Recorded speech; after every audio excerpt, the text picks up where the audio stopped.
Hey guys, so Wayfarer have now unsealed their documents that were attached to the pre-trial motions, and I'm going to go through some of their stuff because I think it's interesting. Specifically, I'm interested in the motion and limine exhibits, and we've got this first one, which is a portion of Colleen Hoover's deposition transcript. So we're going to get to this. Okay, I believe at this point she's being questioned by, I want to say it's Lively's attorney, Ezra Hudson, but I will know more. Okay, so we're starting on page 46 of the deposition transcript. So she's answering the question. We don't know what the question is, but her answer is, that was never a worry of mine. I would have been fine if they went with an unknown, if she could do the job. They're talking about the the actress. It's like, yeah, I didn't care that it was Blake Lively. You could have plucked anyone. And then yes, it's got to be Ezra Hudson, because then the question is, but it didn't hurt to have Blake Lively, right? And Colleen Hoover, it sounds begrudging. It's like, well, it didn't hurt. No, I disagree with that. I think this has hurt Colleen Hoover's book massively, and I think it's also hurt her reputation. Okay. So the question, now you mentioned earlier that you hoped to be involved in writing the script. At some point, did you learn that a script had been written? She says, yeah. When did you learn? That it had been written? Yes. I don't recall. And were you involved in the writing of the original script? And Hoover says, I had actually talked to Justin about writing it myself, and he agreed to that. So he agreed after all of this. He didn't let me get involved. He agreed to let her write the fucking script. Oh, the lies. Okay, so, and he agreed to that. But once I started, I realized that I was not the person for the job. Well, I wonder what gave her that clue. I had a lot on my plate at the time, and he had mentioned that script writing with him, like he liked to be involved as the script was being written, and that's just not a way I work. Okay, so she wants to write a script on her own and not have involvement from anyone, including him. But when he suggests, like, she doesn't get involved with the writing of the script, that's a problem. Oh, I thought I couldn't be any more annoyed, but I think there's a little left in the tank. But ultimately, though, she also lied when he said that he didn't let her be involved. He actually offered for her to be the one to write the script for the movie as well. Jesus. And that's just not a way that I can work, so I told him I'm no longer what to write it. Did you hope to have input, though, in the script? Yes. And when did you have input into the script at some point? I requested to read the script several times, and Justin repeatedly told me it wasn't where he wanted it yet for me to read it. And so I was not involved in the script as it was being written. I was involved after it became a draft he was happy with, and not with writing, but with feedback. Feedback? Yeah. You said that, yeah, then I'm just going to ask you, is that a yes? Yes. Was there a meeting that you attended in which the script was discussed? Yes. When was that meeting? I don't recall. I believe it was, I don't even remember the year, if I'm going to be honest. Okay, I'm going to hand you a document that we've marked as Exhibit 5. Okay. Yes, it is Ezra Hudson. Exhibit 5 is an email chain. At the bottom, it's from Colleen Hoover, Samantha Emma, CCing Andrew Caloff, and Justin Baldoni, dated 14th of July 2022, with a forward from Mr. Baldoni to Jennifer Abel, Matthew Mitchell, and Jamie Heath on August 15th, 2024. It's base stamped blah, blah, blah. Mrs. Hoover, you're not on top of this text chain. The forward, but you sent the one on the bottom. Is that correct? Yes. And you recognize this as an email that you sent and participated in? Yes. And it looks like at this time, July 2022, you may have been to a visit. It looks like you were getting on a plane. Is this when the meeting took place? Yes. Okay, so what happened? Who was at that meeting?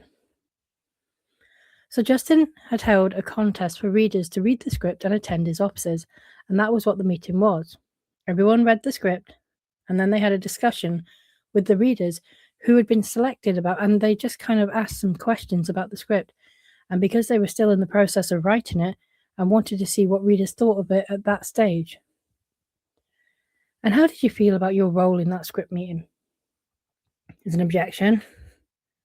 She didn't answer, and then Hudson says, let me ask you a preliminary question. What was your role in that script reading?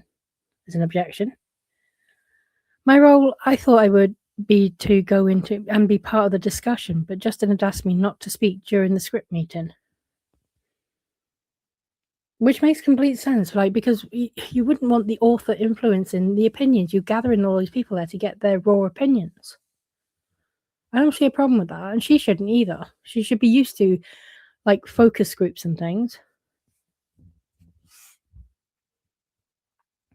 Did he tell you why? I think it was because he didn't want me to ask questions that could influence readers' questions, but that was the first week I had access to the script as well. Right, so yeah, it was that. Okay.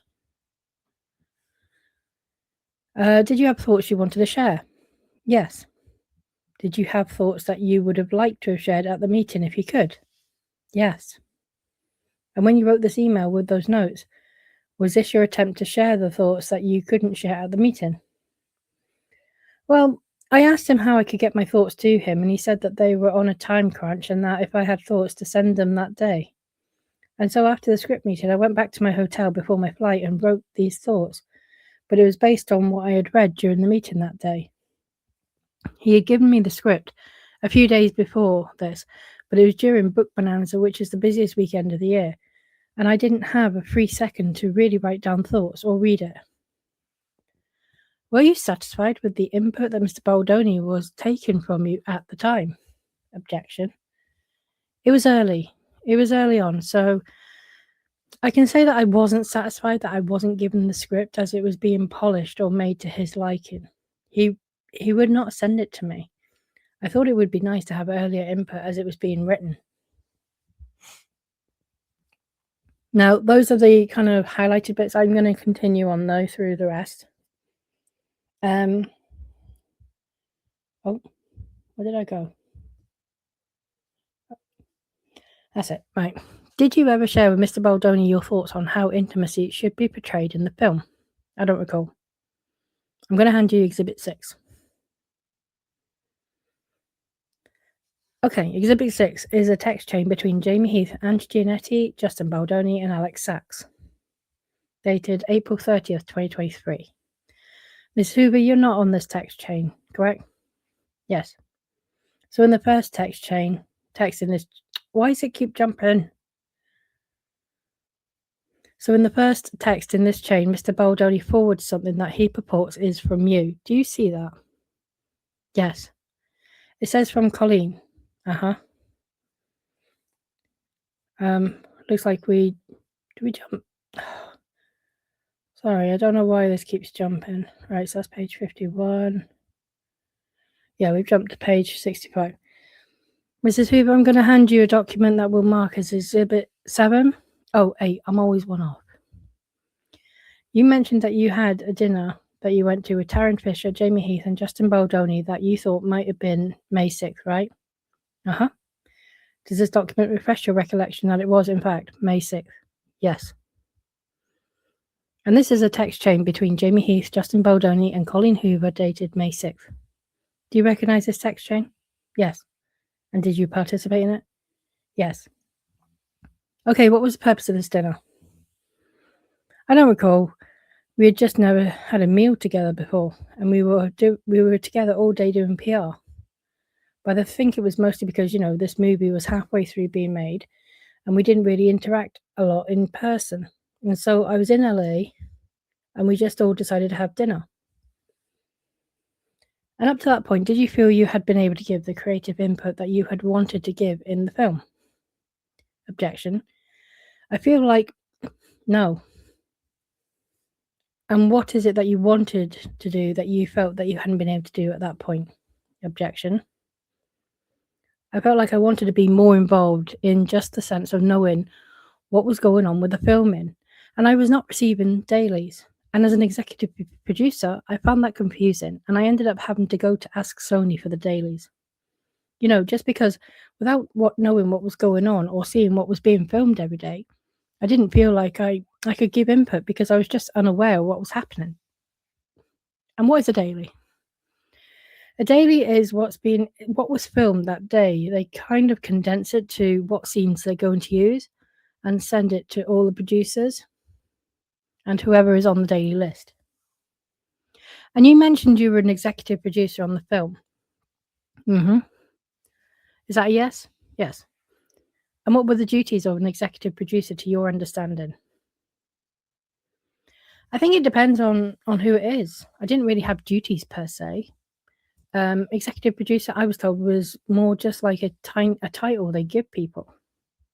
So she knew it was just a title, but she was like, well, it's strange I didn't get the dailies because I'm an executive producer. For fuck's sake, she wasn't entitled to them. The producers are the ones who do the actual work. But you felt in an executive producer role, in order to contribute creatively, as you'd express, you needed to see the dailies. Yes. And being the author of the book, I received all the dailies on the project I had done before this. And there were other things that were being filmed that I was getting dailies on that were not this movie. Who did you first ask to see the dailies? Justin? Maybe Jamie? I don't remember, but they were really my point of contact. And when did you first ask them to see the dailies? When the film started filming. So back in May of 2023? Uh-huh. So now, is that a yes? Yes, sorry. That's all right. So now we're in May of 2024. So in that year, you had not received dailies. Yes, I started receiving dailies because I asked Ange Giannetti if I could get them. And she was shocked I wasn't getting them, so she started making sure I was on the list. And when was that? Probably June or July of filming of 2023. Uh-huh. Is that yes? It was the year before this, so yes, 2023. And who was Ange Giannetti? She worked for Sony. So it was either June or July of 2023. Sorry, I'm just having a mind think here. So she was asking for the dailies in June or July of 2023, right around the same time Blake Lively was asking for the dailies. And then having a tantrum because she weren't being given them, because again, she was only an executive producer and therefore not entitled to them. We see a pattern here, everyone. Can we see the collaboration going on? Wow. Okay. And who was Ange Giannetti? She worked for Sony. Did you understand her to be the executive in charge of the production for Sony? She was the one on set while I was there. Okay, and then they jumped to a different page. They're talking about Colleen Hoover being put in touch with Josh Greenstein. So by this point, you'd already had a conversation, Mr. Greenstein? Yeah, it does look that way. But sitting here today, do you recall that conversation? I don't. Okay, and then the next entry, you say, actually, why don't you read that one out loud at 4:50 a.m.? And then she reads, Blake, oh my gosh, Josh gave me a password to watch again because he wants me to get you my thoughts ASAP. Hold on, I thought Blake told Josh that Colleen was going to send her thoughts. Who's directing Colleen Hoover to send thoughts?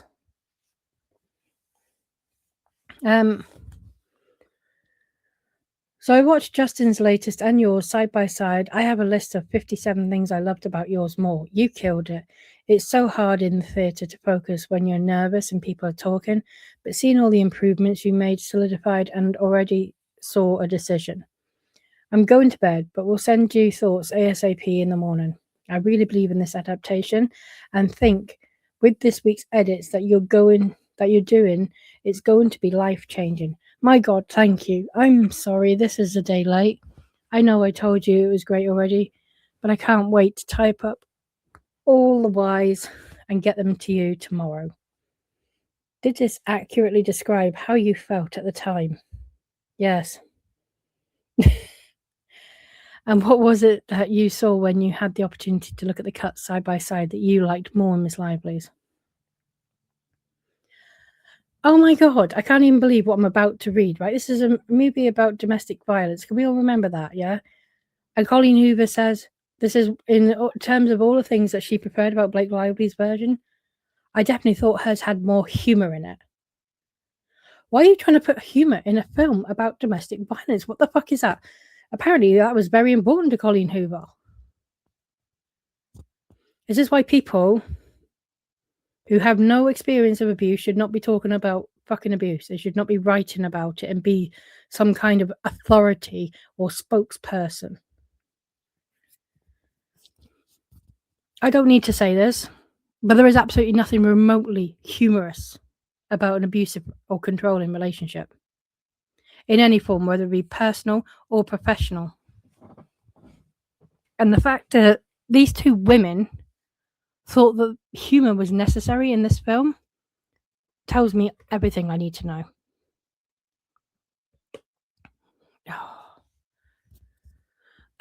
She continues, I remember there were a couple of scenes with the character Atlas that bothered me in the first cut I saw that were removed from Blake's cut. I can't recall exactly all the things that I liked more about her cut. I mean, Jesus, woman, there's 57 things you preferred. Could you not come up with a couple of examples? I can't recall exactly all the things that I liked more about her cut, but I did feel like my concerns in the initial notes that I sent her, a lot of them had already been addressed.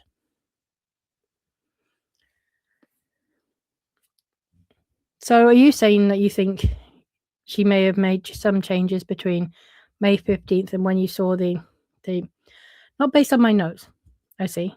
I think just that we had similar intuition about some of the scenes.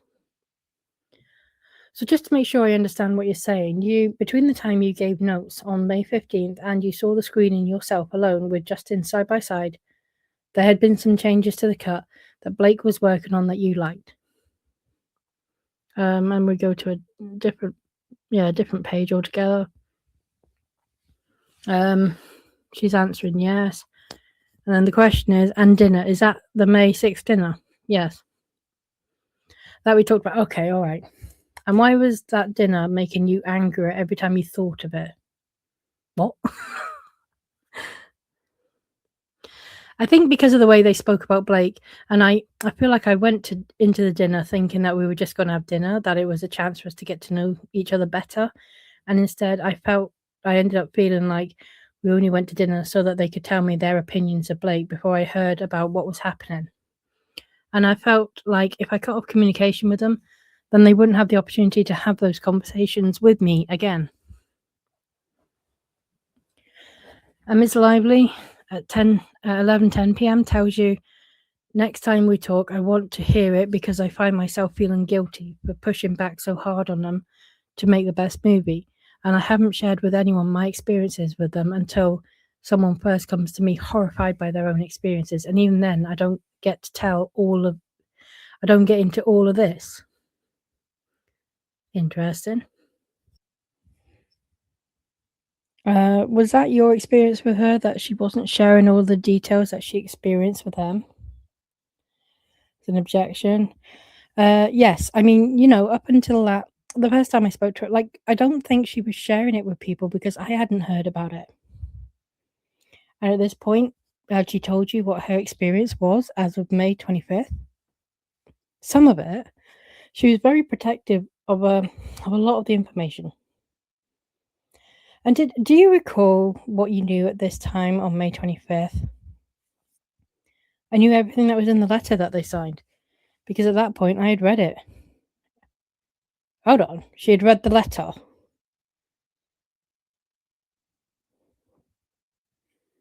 Oh, she had read the letter by. Oh, it says May 25th, 24. Right, okay. All right, I've got it now. Okay. I knew everything that was in the letter that they signed because at that point I had read it. And she also told me that there were other women that would be coming forward with similar experiences to hers that she couldn't speak on.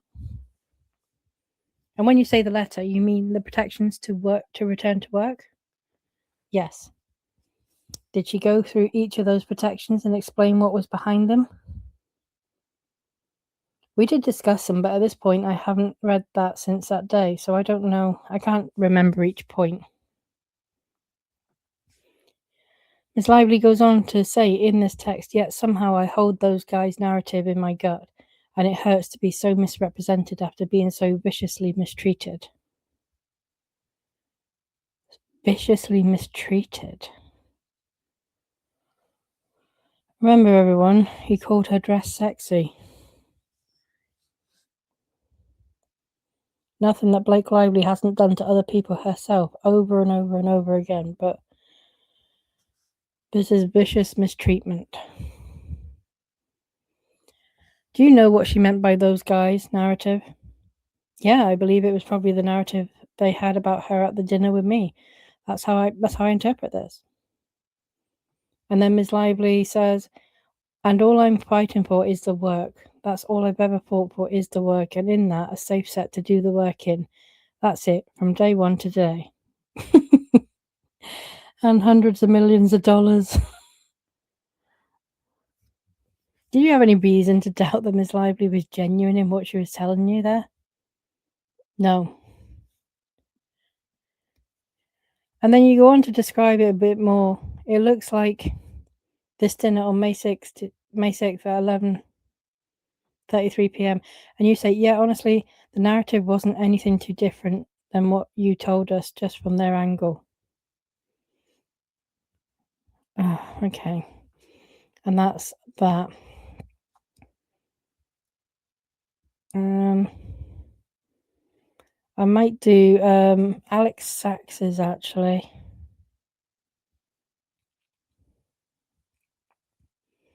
Yeah, we'll do this. Okay.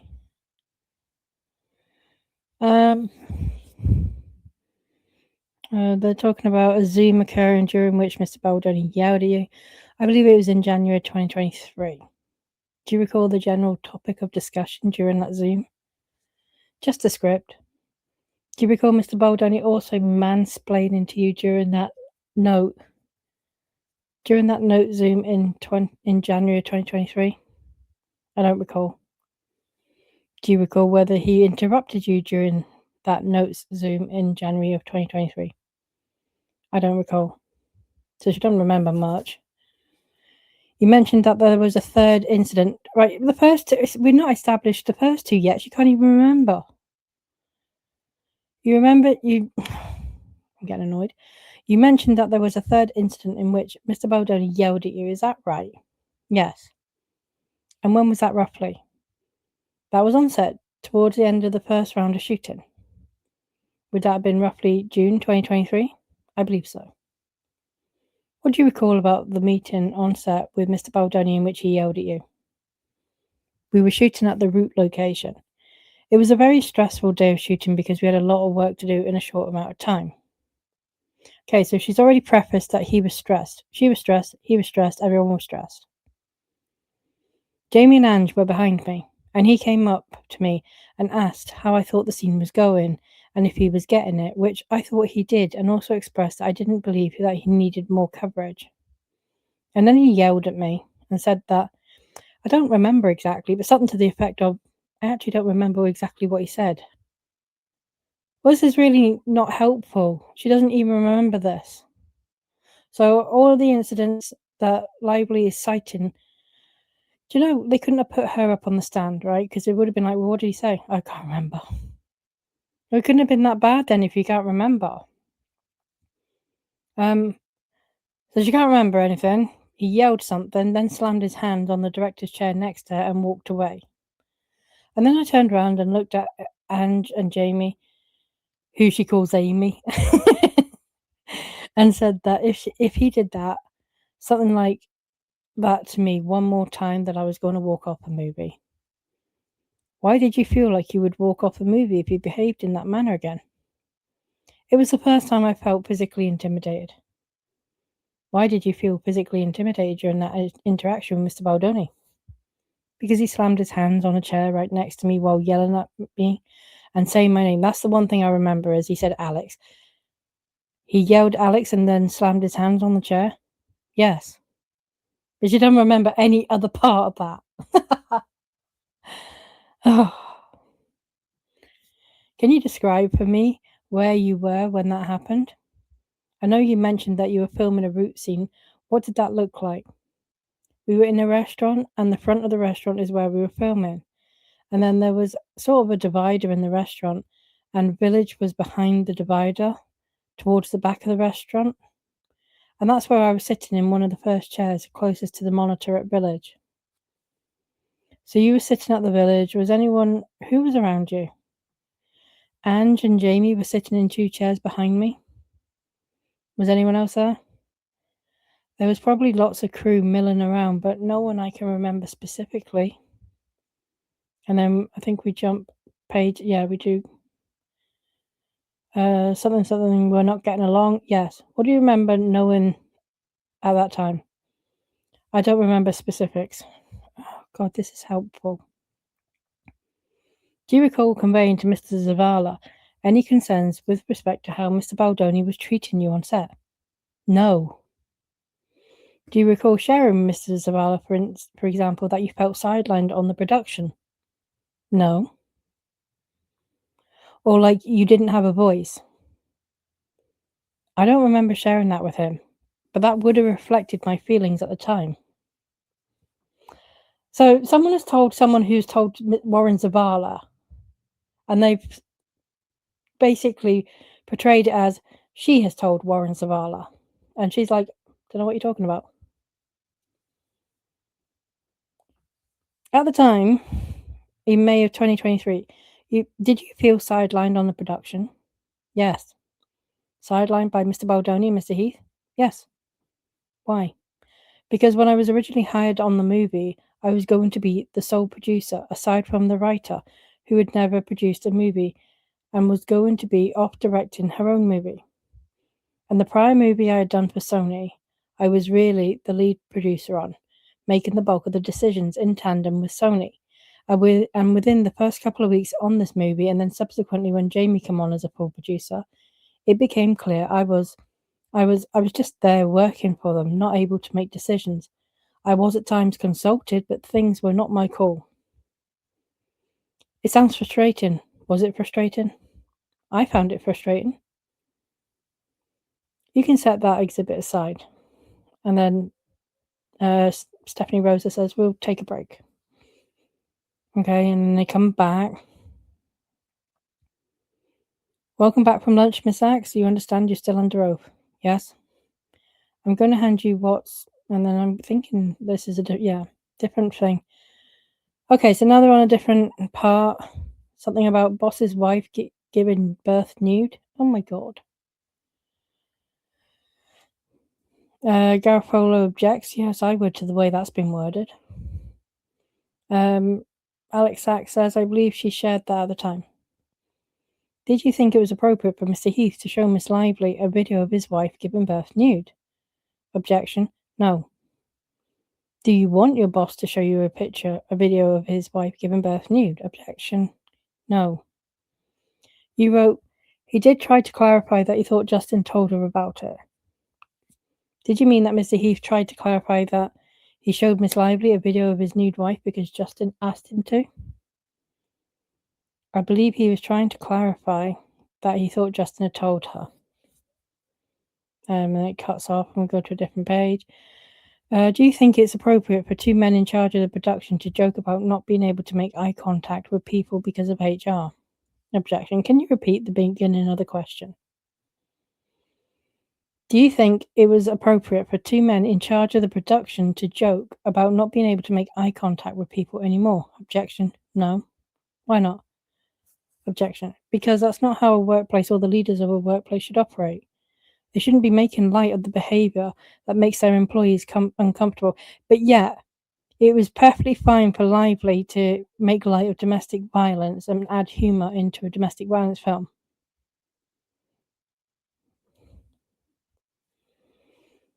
And in your view, Mr. Baldoni and Mr. Heath were making light of behavior that made people uncomfortable in their workplace. And then they jumped to a different page.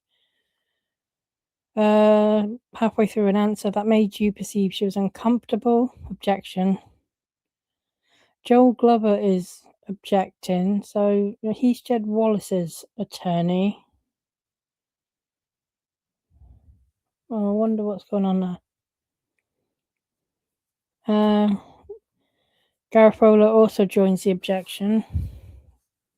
Alex Sachs says, not that I can recall. What was your reaction to hearing that Mr. Heath had entered Miss Lively's trailer uninvited and looked at her while she was getting her makeup done, body makeup done? I would imagine, I don't recall exactly, but I would imagine uncomfortable, like I am rereading it now. You're uncomfortable even rereading it now? Yes. Why? Because I don't like that it happened. Why not? Because it's not appropriate for the workplace. Why is it inappropriate for the workplace for Mr. Heath to go into Miss Lively's trailer and look at her while she's getting her body makeup done? And Glover rightly objects to form. Different page. She's answering yes. I don't know what to though. Do you recognise Exhibit 11 as a text exchange between you and Miss Giannetti on June 15th, 2024? Yes. At 2:19 p.m., Miss Giannetti says, call me, and later on at 2:53, you write, she asked you, did you get any details back then? And you respond, Justin was very dismissive of her when she wanted to direct and then used Jamie to try and manipulate her when he realised she could co-direct it after she got Daddy-O going. So they're talking about Christy Hall now. Do you see that? Yes. Do you recall what this text was in reference to? No. Do you recall if you and Miss Giannetti had a conversation about concerns being raised by Christy Hall with respect to Mr. Baldoni being dismissive of her? Yes. Now I know what it's about. What do you recall with respect to Miss Hall's concerns, if any, that Mr. Baldoni... Miss Hall's concerns, if any, about Mr. Baldoni? That initially he was dismissive of her wanting to direct. I don't remember much more than that. I don't understand why everyone feels that they're entitled to just push aside a man who's already the contracted director, and he should just make way. I don't understand. I mean, even under the DGA, he can't do that. You can't make him do that. That's just fucking so entitled. You write. And then she felt like he tried to use her for cover with Blake and Colleen a bunch. Do you have an understanding of what you were referencing there? Yeah, that she was the female writer, and he would say, that he wanted to give her the chance to write her way in, etc. It was your impression then that Miss Hall was concerned with Mr. Baldoni using her as a cover with Blake and Colleen with regard to the script? I guess so. And then you write, she just doesn't want to be associated with them.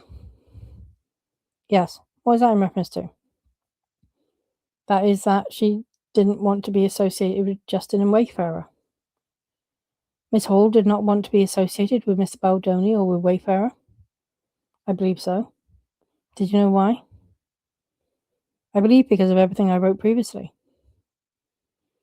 Miss Hall had shared with you that she did not want to be associated with Mr. Baldoni or Wayfarer. Yes. Did Miss Hall also share with you, as you expressed, she didn't feel respected as a female voice on the team And on a movie like this that felt especially bad? Yes.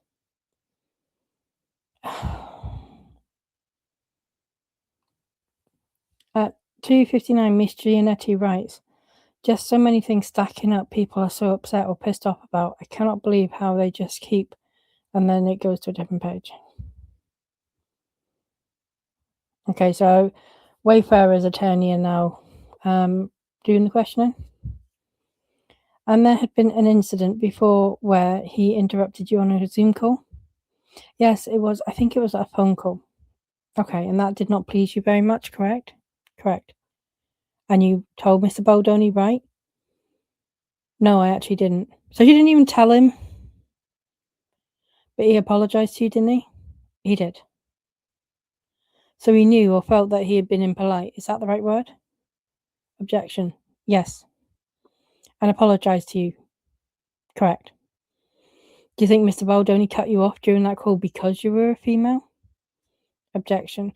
I don't know, but I was the only person on the set that he consistently yelled at. Now you've only told us about 2 incidents. Were there more? 3. 3. Were there more incidents when he yelled at you? No, just the 3. Okay. And do you think that Mr. Baldoni's being curt with you it was gender bias? Is that what you're telling us? Objection. I don't know, honestly. I want to clarify, it actually wasn't him being curt. It was usually the opposite of that. It was usually that it provoked some sort of rageful yelling or interrupting reaction. Okay, and I want you to go back to, you said he slammed the chair. He slammed his hands on the director's chair. On the chair. In between us. Okay. On the arm of the chair. And that is it. I'm going to go through the rest of the exhibits and see what there is, and then I will come back and do another video.